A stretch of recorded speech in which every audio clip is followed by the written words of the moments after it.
Welcome to Truths, Proofs, and Firewater Reviews. I'm your host, Lindsey, and this is John, risking his liver to discover new whiskeys.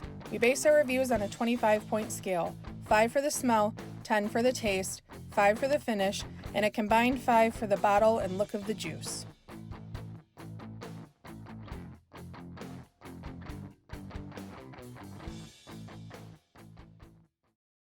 Alright, we got a rum review. A couple notes before we start. Lindsey does know what this is. I did blind her on it, but there's so much research to be done with this one. I told her. She's going to be honest. She already got her notes down, so... Notes are here. The problem is that yours truly does all of the researching, so it's hard. John will do it occasionally, but this one had a lot with it. Yeah. A lot of backstory, a lot of different stuff going on. So most rums do not have much information out there. This Plantation has a lot. Yeah. So anyway, on with the nose. This is kind of odd. Yeah. It's like piney citrus. But I was getting mango on that earlier. I wonder if you... I guess it could be mango. I mean, mango kind of smells like that too. That's not really a citrus though, is it? I think it's considered a citrus fruit. Is it? Pretty sure. I don't know. Comment below. Tell us if you know, because we don't. I get like the burnt sugar. It's very like clean and bright smelling, and I can't tell you why, but it's something that I just associated with the smell of it. I don't know. And there is like a slight root beery, butterscotchy creaminess to it. I don't know if those two go together. They don't, but that's what I smell. I don't know, John. What do you give it? I give it a 4 out of 5 though, because for a rum, I don't get a whole lot sometimes out of rum, and I get a little bit out of this, so I was kind of impressed with that. I can tell you, this one now really tells me what Jamaican funk is. Yeah. It smells different. Funky. I like it, but it's so different. I can't say I love it. It's just not something I'm used to yet. How's it taste? So, it's really spicy right away. Kind of like the difference between a bourbon and a rye whiskey. Like, there's a spice to it, and it's like right up front. But then it kind of mellows out, and it's like this citrusy creme brulee. I don't even, maybe banana in there. There's some kind of citrus in there though, and I don't know. I want to say it's sweet like an orange, but it's stingy like a lemon, kind of. I don't... It's sharp like a lemon would smell, but soft and sweet like an orange. Okay. I don't know. It's weird. It's really good though, and I get a little bit of sassafras. Like... You know sassafras isn't root beer, right? Yeah, it's sarsaparilla. Sarsaparilla. You do that every time you get sarsaparilla. Sarsaparilla. I don't even know what sassafras is. It's like red and stringy. It's in weird. A candy. I don't know what it is. I don't know. It's good though. Like it binds together really well. It's just kind of odd. And I do get a little bit of funk, but not like a crazy amount like I've had before. So I'm not super thrilled with the taste of it, but I'm not opposed. So I'm going to give it a 7. Okay. So it's good? It's good. I would drink it. I wouldn't say no to it, but it's not my first pick. It's not rolling fork? No. The finish is here and gone. It's extremely short. That kind of funky, citrusy creme brulee sticks around, which is nice, so it has a nice finish to it, but it's like it's gone. It's been out of my mouth for a bit. I wish it would stick around. So I'm going to give it a 2 out of 5 because it's a good one, but it's here and gone so fast. Like, that's probably the quickest finish I've ever had in a rum. So the finish kind of brings down the score in this one. The color, it's a very vibrant tangelo-y, yellowy, gold, shimmery. Tangelo? It's like an orange, isn't it? Tangerine lemon or something. I don't know. It's some kind of an orange. Is that the taste you were trying to describe? Maybe. You ever had a tangelo? No. Oh. So I wouldn't know. Okay. We just need to go buy a bunch of fruits to get fruits and spices. We're just gonna go into random places and buy stuff. Really, tasting notes and smelling notes are all off your memory of what you've had. So it has a really phenomenal bead line. Yeah, the bead's up really nice. It's got really nice legs. It's pleating my whole glass with the legs right now. And it is very pretty. Even though it's not dark, it is pretty. So I'm going to give it a 2 out of 2.5. Okay. And this is Plantation Xaymaca.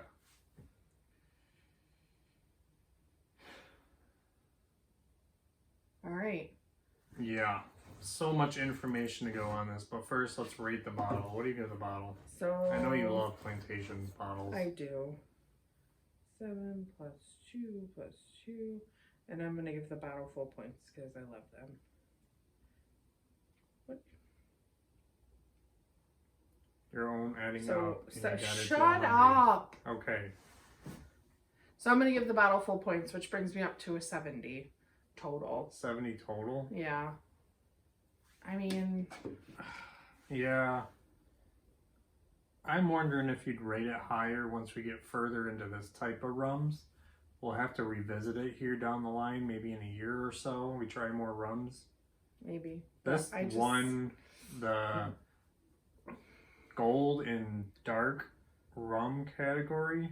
Best in show in the San Fran World Spirits competition. I don't want people to think that it's bad. It's not that it's bad. It is a nice rum. It is a good rum. I wouldn't mind drinking it. But I am not, it's not my rum. Finish really brings it down a little bit. Just, it's not my thing. I mean, I'm never going to say no, Plantation hasn't put out anything that I don't like yet, but, you know. I got the same number you did. How did that happen? I don't know. See, it's my calculator. It's not even me. I didn't do it. All right, you want to start going to the details? This is a 100% copper pot still rum. Yes. So this is actually a blend of 4, technically 5 different rums from 2 different distilleries. So we are looking at rums from Clarendon and Long Pond. So there's their EMB, which has 125 to 175 esters, aged 2 to 3 years. Less than a year in the Caribbean, and most of its time is spent in France in ex-cognac bottles, or I'm sorry, ex-cognac casks. The second one is MLC. It is 500 to 600 esters, fermented for 2 weeks, and it is one of their higher ester ones. Normally, when you're looking at esters, 300 is high. It's on the higher scale. So anything above 300 is considered a high ester rum. So these are significantly higher. Now in Jamaica, most rums, you don't see them go above 400 to 500 because then it starts getting funky. Jamaicans have been known to put out 1,600 ester rums. So that's significantly where you get that Jamaican funk. So the funk on this, it gets big time on some of them. Yeah. Huh. Then there's another one. The VRW is from Long Pond. It is aged less than a year in the tropics, and then it's sent to France for 1 to 2 years in ex-cognac bottles. Fermented for 1 week with an ester of 150 to 250. And then it is done in John Doerr pot stills. The fourth one is STC, whatever the little V thing is, E. It's from Long Pond. It is a high ester rum, 550 to 700. It is in John Doerr pot stills. It's the oldest rum in the blend, distilled in 2009, 8 years in the tropics, then 1 year in cognac casks. And then the last little asterisk one. 2009, but you said it was but that's when they pull it. Okay. So the last little asterisk one, and I read this on multiple sites that I researched, including Plantation. So it's called ITP. It is from Long Pond. It is 280 esters, and it is a 17-year rum. It is mostly tropic aged, and that is all they disclose about it. So the asterisk with this one is that it is included in this right now, and it could be this much in a 55,000 gallon batch. We don't know. It's just kind of they don't know how long they're going to be able to continue to put it in. So they asterisk it as it's in there, but they don't know. They don't disclose how much of it is in there and how long it's going to be. And then once they don't put it in there anymore, they'll phase that out. So this one actually has ester is 156, is that? Yes. So like they were saying, if you take a blend of all 5 of these different some people, so there's 2 different ways you can say that it's Marks or Marques. No, it's Marks. But they spell it differently. It's not Marques, it's just Marks. The well, I know. QUES is Marks. Well, okay, whatever. Jeez. Shut up. Okay. So there's 2 different ways of saying it, writing it, whatever. I've seen some that they speculate maybe it's more the lower ester counts, but I feel like these ester counts are actually like off the still. So like the proof that it comes off from, I wonder if they measure it from that. I think it's measured as a batch, like as whatever they're putting into it. Before it's proofed down or after? After it's proofed down. Not 100% sure. But that's why it's fluctuating. Okay, but look at the ester counts. None of them are down that low to 156. Right, but that's what we're saying, because this is a blend of all of them. So it's like they were saying, if you take the different blends, you can kind of almost figure out how much they're using of each one if you perfect it all around. Like he had said, if you put equal parts of all 5 of them into, all 4 of them, it would be, the ester count would be 326.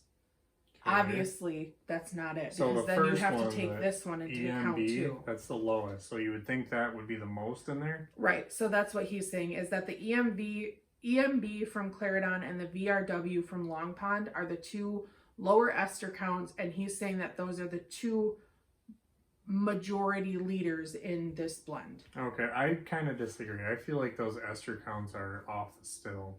I don't know. Because they think, yeah, that's what I would think, just going by that. I'm not sure. I'm pretty sure this is still considered a high ester. All right, what else you got? So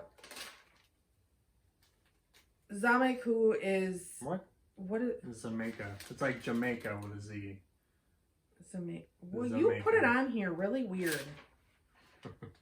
Okay, so Xaymaca is Arawak name, meaning land of wood and water. That's the native, I guess that was the name of Jamaica before Christopher Columbus landed there. Did he land there? Yes. Before he landed there and changed it. So this was the indigenous people that lived there. This is what they called the original island. People called that. So that's, I guess, homage to that. Okay.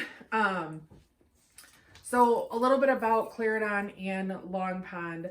So Clarendon is a distillery that was speculated to have started, So Clarendon is a facility that was started in 1949, and it is owned by the NJR, which was started in 2006. NJR is National Jamaican something, Republic or something. So it's 3 different entities that own 3 different companies. So it's the Jamaican government, Goddard Enterprises, and Demarian Distilleries Limited and Demerara. Demerara Distilleries Limited from Guyana. So these three companies own Clarendon, Innswood, and Long Pond, which are three different distilleries. So in 2007, Maison Ferrand bought Goddard out of his 1/3 claim.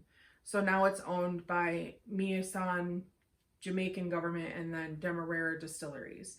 So in 2006 they upgraded the facility, so they say that it's like technically two facilities because there's the 1949 version and the 2006 version. They make it in both of them? Yes. So they're integrated into each other, but they still use separately.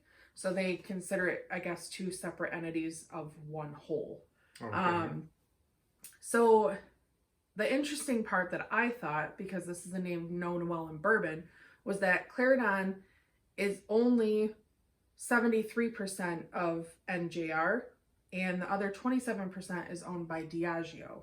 So, fun fact that in 1953, Seagram's actually came down and bought Long Pond to ensure.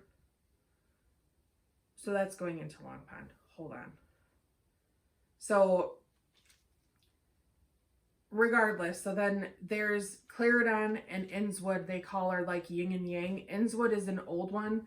They say that it's like stuck in the 1950s. It's just an old little distillery, and they take some of the stock from Clarendon and create other rums.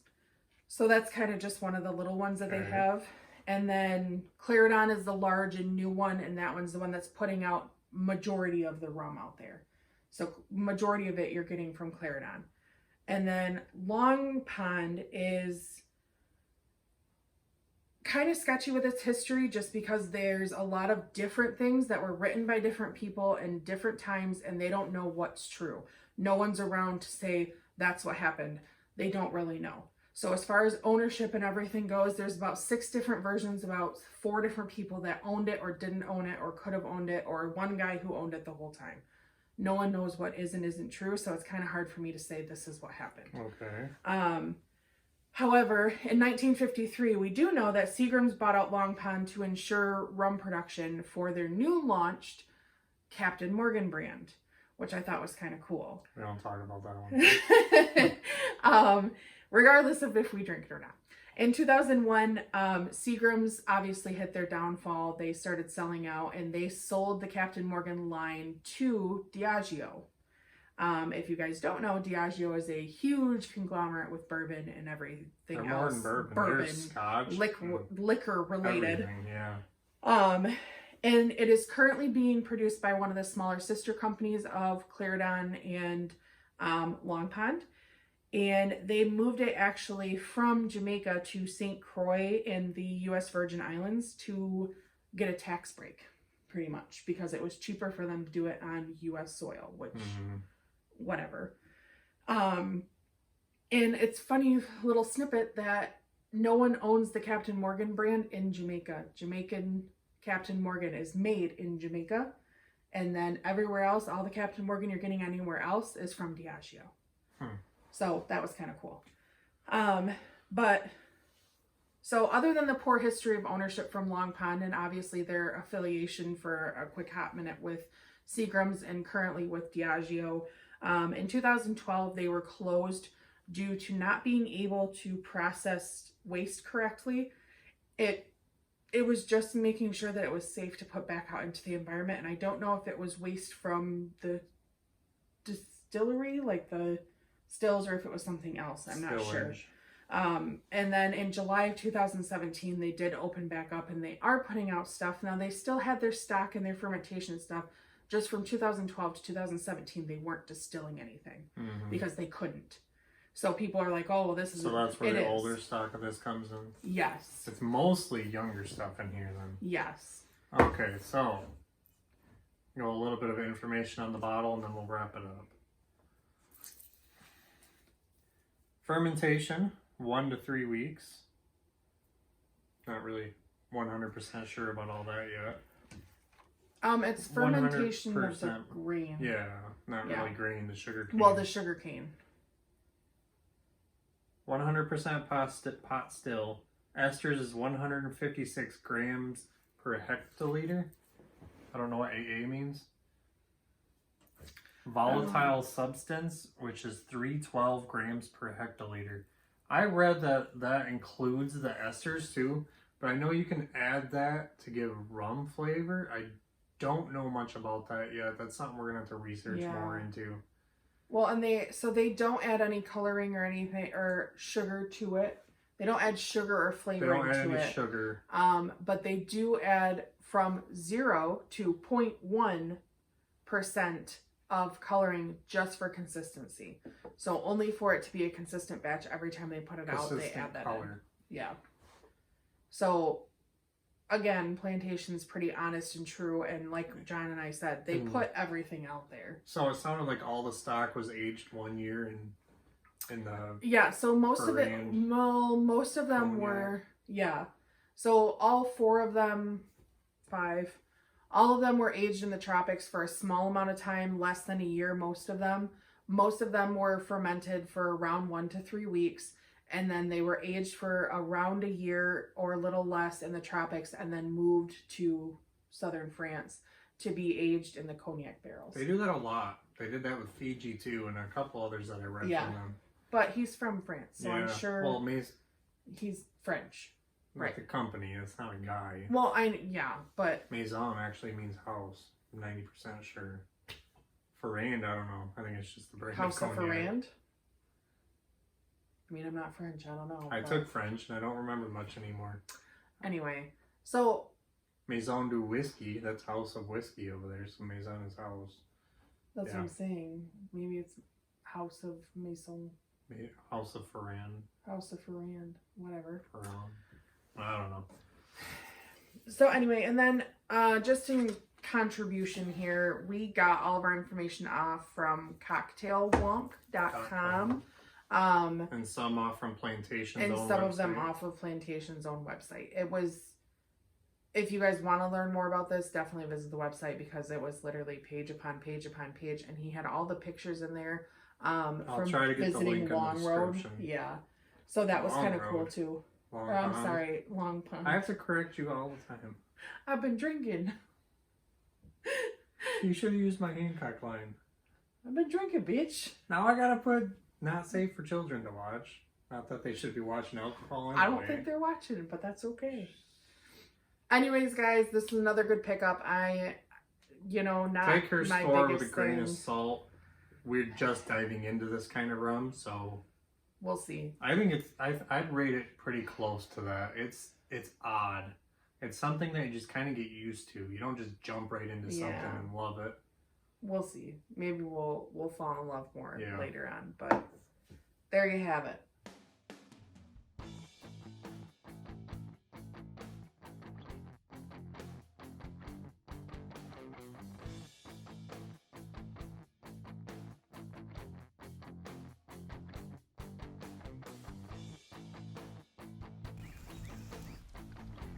So that wraps up this review. Leave a comment if you have tried this whiskey and let us know what you thought. Please like and share us to social media, subscribe to our channel, and don't forget to leave a suggestion for our next review. Thanks for watching.